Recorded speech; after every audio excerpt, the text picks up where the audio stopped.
ഇസ്രായേലില് വിശുദ്ധ നാടുകളെ സന്ദർശിക്കാനായിട്ട് പോകുമ്പോൾ എല്ലാവരും കാണുന്ന ഒരു സ്ഥലമാണ് താബോർ മല. ഞാൻ 10-20 വർഷങ്ങൾക്ക് മുമ്പ് പോയപ്പോഴും താബോർ മലയിലേക്ക് ബസ് പോവുകയും സാധാരണ അവിടെ ചെന്ന് കഴിഞ്ഞാൽ ടൂറിസ്റ്റ് ബസ്സിലായിട്ടാണ്. പ്രധാന കാറുകളിലായിട്ട് ഞങ്ങളുടെ കൂടെ ഉണ്ടായിരുന്ന ഒരു 30-36 പേരുണ്ടായിരുന്നു. ഇതിലുള്ള വൈദികരെ കാറിലാണ് ഈ ഉയർന്ന മലയിലേക്ക് പോയത്. അവിടെ ഒരു ദേവാലയം, ആ ദേവാലയത്തിന്റെ താരയിൽ മധുമഹായി മറിരൂപപ്പെട്ട യേശുവിന്റെ അപ്രതിച്ഛായ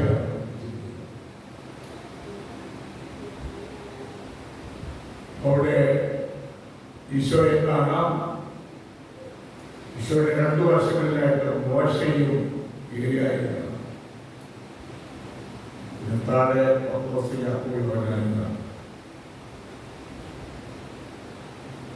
വളരെ മനോഹരമായി നമ്മുടെ ഈ നിർമ്മാണത്തെ ഉയർന്നതിൽ നിന്നും താഴെ നോക്കിയാൽ മനോഹരമായ താഴ്വാരങ്ങൾ കാണാം. ഈ മലപ്രദേശത്തിന്റെ പ്രത്യേകതയാണ് അവിടെ താഴേക്ക് നോക്കുമ്പോൾ പ്രകൃതിരമണീയമായിട്ടുള്ള നമ്മുടെ മനസ്സിലേക്ക് കാണാൻ പറ്റുന്നതുപോലെ താഴ്വരയിൽ നോക്കുമ്പോൾ നസത്ത് തുടങ്ങിയ പ്രദേശങ്ങളൊക്കെ അതിലെ താഴ്വാരങ്ങളിൽ കാണാനായി. അപ്പോൾ ഇവിടെ ഈശോയെ 3 ശിഷ്യന്മാരെ ചില പ്രത്യേക അവസരങ്ങളിൽ യേശു കൂട്ടിക്കൊണ്ടുപോയ 3 പേര്. പത്രോസിന്റെ സഹോദരനാണ്. പിന്നെ യോഹന്നാന്റെ സഹോദരനാണ്. ഇവർക്ക് 3 പേരാണ് പ്രത്യേക അവസരങ്ങളിൽ യേശു കൂട്ടിക്കൊണ്ടുപോയ 3 പേര്. അപ്പോൾ അവിടെ പ്രത്യക്ഷപ്പെട്ട യേശുവിനോടുകൂടി ഉണ്ടായിരുന്ന 1 മോശ. ഈ മോശ പ്രവാചകത്തെ നിയമദാതാവാണ്. ദൈവജനത്തെ വാഗ്ദാന നാട്ടിലേക്ക് നയിച്ചത്, ആനയിച്ചത് മോശ. മോശ സീനായി മലയിൽ വെച്ച് പ്രാർത്ഥനാനിരതരായിട്ട് 40 ദിവസം മലയിലേക്ക് പോയി പ്രാർത്ഥനാനിരതരായിരുന്നു. അത് കഴിഞ്ഞ് ഇറങ്ങി വന്നപ്പോൾ മോശയുടെ പ്രകാശിക്കുന്നു.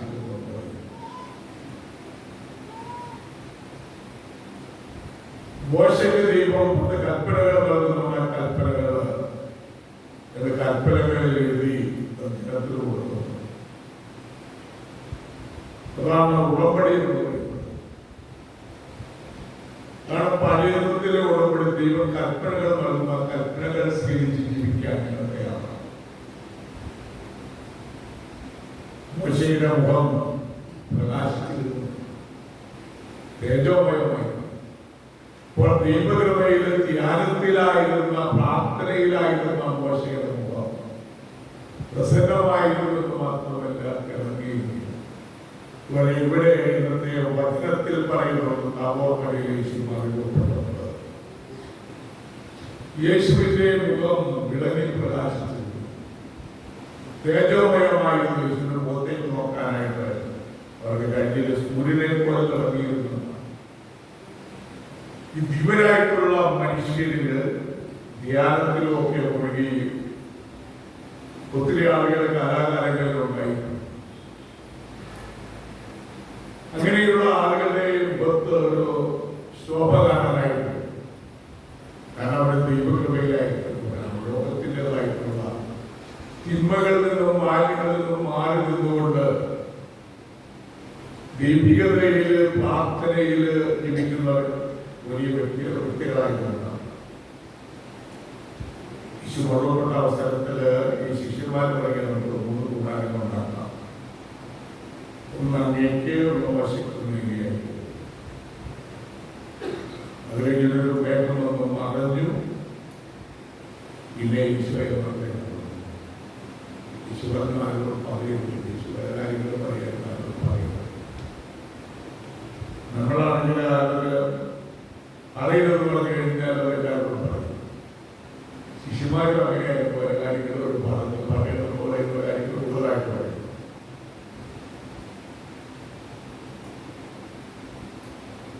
ഈ മോശയോട്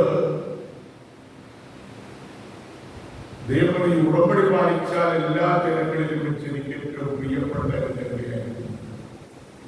ഉടമ്പടി പാലിച്ചാൽ ഏറ്റവും പ്രിയപ്പെട്ട ജനതയായിരിക്കും. കാരണം ഭൂമിയുടെ നെല്ലമാണ് നിങ്ങൾ എനിക്ക് പുരോഹിത രാജ്യവും വിശുദ്ധ ജനവുമാണ്.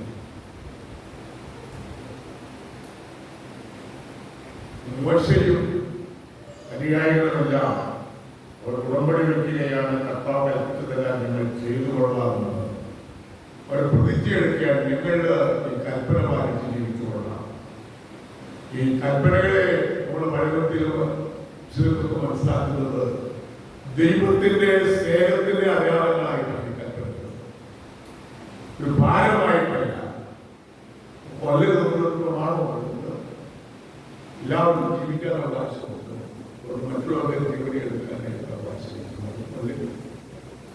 എല്ലാ പ്രമാണങ്ങളും മനുഷ്യരെ മോഷ്ടിക്കുന്നത് നമ്മുടെ ജീവിതത്തിന് ആവശ്യമായിട്ട് വേണം. അത് സമ്പാദിച്ചു വയ്ക്കുക. മറ്റുള്ളവർക്ക് മുന്നോട്ട് പോകരുത്. ചിലപ്പോൾ ചില 5 8 പോലെ 4 പോക്കറ്റ് പോലുണ്ട്. മക്കളന്മാർ പിടിച്ചു പഠിക്കാനായിട്ട് മോശങ്ങളിൽ പോകുന്ന കള്ളന്മാര് ഇങ്ങനെ കാണുന്ന മാലയൊക്കെ പിടിച്ചു പഠിച്ചത് പോകാറുണ്ട്. ഇങ്ങനെയുള്ള പിടിച്ചു പഠിച്ചതുമായിട്ടുള്ള മോശത്തിന് ആക്സിഡന്റ് മെഡിക്കേറ്റ് മാറിപ്പിക്കുക. ഇങ്ങനെയുള്ള കള്ളന്മാർക്കുള്ള പാടാണ്. ഇബ്രാഹിം ലേഖനത്തില് 12-ാം അധ്യായം 18 വചനങ്ങളിൽ പറയുന്നുണ്ട്,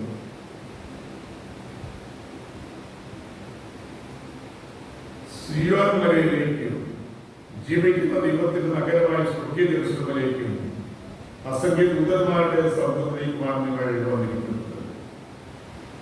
സിയോൻ മലയിലേക്ക്, സിയോൻ മലയ്ക്ക് പ്രാധാന്യമുള്ള ഇസ്രായേലിന്റെ ജീവിതത്തില് അതുപോലെ ജീവിക്കുന്ന ദൈവത്തിന്റെ നഗരമായ സ്വർഗീയ ജെറുസലേമിലേക്ക് അസംഖ്യ ദൂതന്മാരുടെ സൗന്ദര്യമാണ് നിങ്ങൾ വന്നിരിക്കുന്നത്. വീണ്ടും 24-ാം വചനത്തില് പറയുകയാണ്, പുതിയ ഉടമ്പടി യേശുവിന്റെ സൗന്ദര്യം ആവലിന്റെ രക്തത്തെക്കാൾ ശ്രേഷ്ഠമായി വാഗ്ദാനം ചെയ്യുന്ന തളിക്കപ്പെട്ട രക്തത്തിലേക്കുമാണ് നിങ്ങൾ വന്നിരിക്കുന്നത്. ഉടമ്പടി യേശുവിന്റെ സൗന്ദര്യത്തിലേക്ക് ആവലിന്റെ രക്തത്തെക്കാൾ ശ്രേഷ്ഠമായി വാഗ്ദാനം ചെയ്യുന്ന തളിക്കപ്പെട്ട രക്തത്തിലേക്കുമാണ് നിങ്ങൾ വന്നിരിക്കുന്നത്.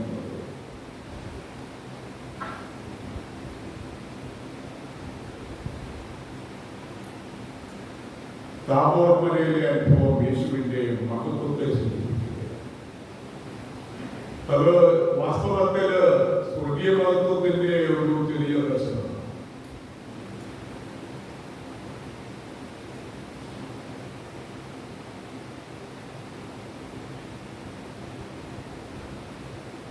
യുഗാലോക ജീവിതത്തിന് ശേഷമാണ്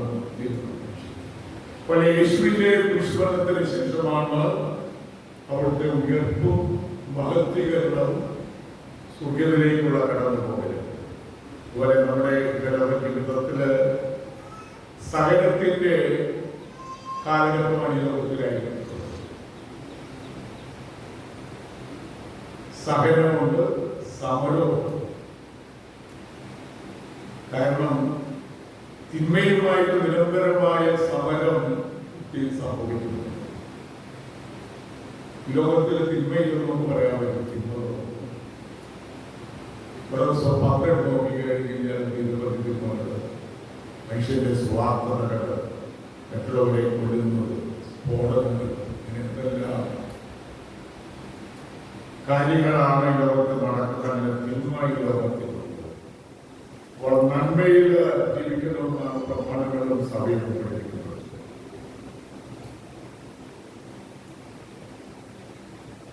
മോശയുടെ മുഖം സൂര്യനെ പോലെ ജ്വലിച്ചു.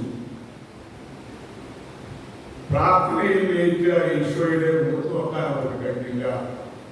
പ്രകാശം എത്രമാത്രം പ്രകാശനകരായിരുന്നു അനുഭവപ്പെട്ട അവസരത്തിലാണ്. അതുപോലെ മനുഷ്യര് നന്മയിൽ ജീവിക്കുമ്പോൾ പ്രസന്നതയുണ്ട്.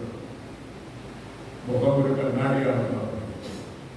അപ്പോൾ ആന്തരികമായ സമാധാനത്തിൽ, പ്രാർത്ഥനയിൽ, നന്മയിൽ, ദൈവകൃപയിലായിരിക്കുമ്പോൾ നമ്മുടെ ആന്തരിക ജീവിതത്തെ മുഖം പ്രകാശിപ്പിക്കും.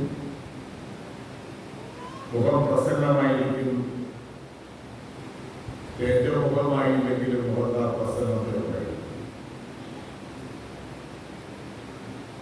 അതുകൊണ്ട് നമ്മുടെ ജീവിതത്തെ യേശുവിന്റെ പറയുന്ന വചനമനുസരിച്ച് ക്രമീകരിക്കുക.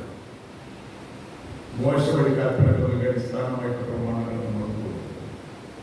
ദൈവം തരുന്ന കൽപ്പനകൾ, തന്നിട്ടുള്ള കൽപ്പനകൾ, യേശുവിന്റെ വചനങ്ങൾ, അത് നമ്മുടെ ജീവിതത്തിന് വഴികാട്ടിയായിരിക്കട്ടെ.